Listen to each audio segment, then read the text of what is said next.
Yes, conditional call and return. Yes, this one. Listen properly. I'll finish off.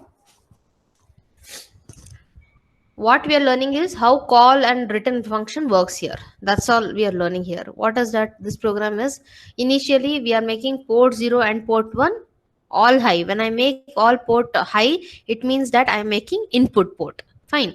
P2 is equal to 0 0.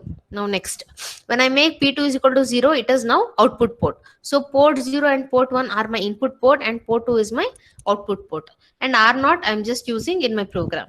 Now here how this JB, how this call return, all those things, how it works, that's all we are learning in this program.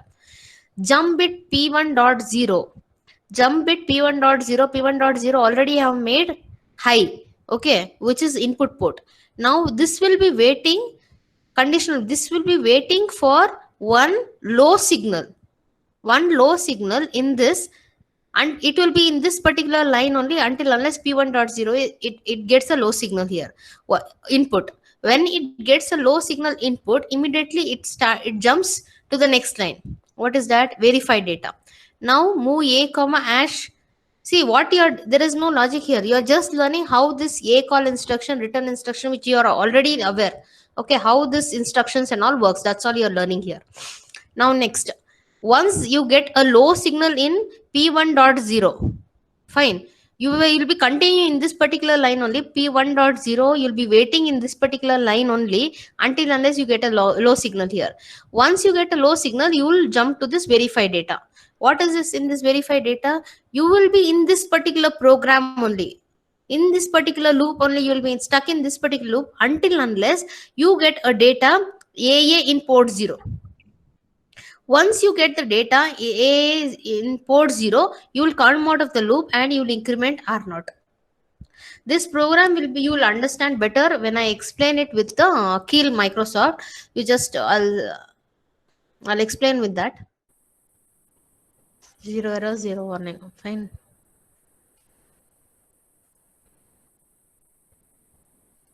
Fine. Now you open that peripherals. What and all ports you require? You require port 0.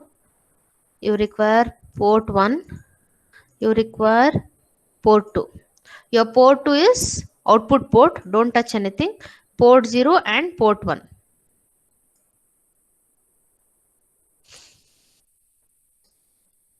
See here. Step by step I'll explain. F11. First we are making my port 0 and port 1 as input port. Fine. And port 0, port 2 as output port. Done. This much you understood, no? Yes, ma'am. You have to respond, otherwise see. Next. Now what is this program? It will be waiting for low signal at port 1.0. Port 1 is my input port, okay? It is waiting for low signal. Port 1, here, this particular port. I'll keep this, yes. This port, it is waiting for low signal. Where it is waiting? It is waiting at port 1.0. So if I press F11, I'm continuously pressing F11 step by step. It is not moving. See, next line is not executing.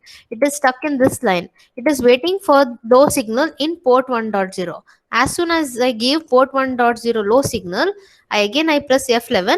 It starts, you click here back. It starts executing. See. Understood? What is that line? Understood now? Yes, ma'am. Yes. Yes, ma'am. Yes. It varies. Now once it gets the data, required data, now it goes to verify data. Now what is the program with there? We have written move a comma port 0. What is that port 0 data? Port 0 data is FF. Okay, whatever input I have made input, whatever the data in port 0 I am giving, user gives, it checks whether that is equal to AA or not. If it is AA, only then you increment R0. If it is not AA, you be in this line. You be in this particular loop until unless you get input AA. See, I'll press F11 now. I'm pressing F11. It is in this loop only. It is not moving further. Neither your register R0, your register R0 is not incrementing. Increment R0 I've written. No, register R0 is also not incrementing. Your port 2 is also not incrementing because that value R0 value is only sent to P2. So I press F11. continuously. See, it is in this particular loop until unless the data whatever I give, port 0, now I give A data. A. Again I press F11. See.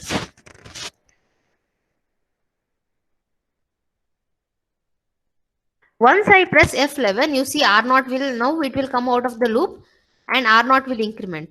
See, you saw, register. You're seeing, Yeah. you're able to see.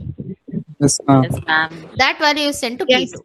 So to execute this line, first we require low signal at P1.1 and we require value AA in port 0. Only then P2 will be incremented.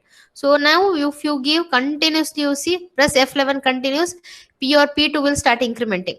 That means your register will start incrementing. Fine. Now next, once you change this value, again your this one cursor will be stuck in that particular loop only. Any data if you change in between, if you remove this signal, it will be stuck in that particular loop only. You understood? This is all about this program. You're learning how this conditional call. You're learning conditional call. Ma'am, we Condition. won't If have this, no, for exam. this is there in part A. Ma'am, but it's to only Is make us understand, no, ma'am.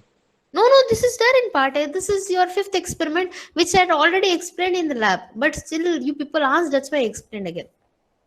It's there Okay. in it's a part of your Ma'am. subject. Yeah. Ma'am, what is that last, ma'am? Delay. What does that do? We don't call it anywhere on top.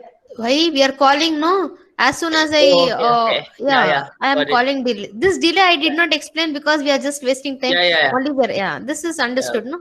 This Yeah. this same program we have used many times. You're just decrementing the value. That's all. This Yes, program ma'am. you understood. This is very easy. What is that? Simply I am making 2 ports input and 1 port output.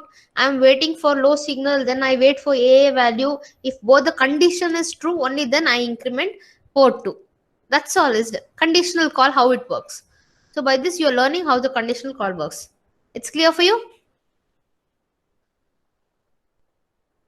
Yes, ma'am. Okay. Now this ends part A. Okay, part A, what you can do is you can go through the syllabus, everything. If any doubt, you can again come back to me. What we are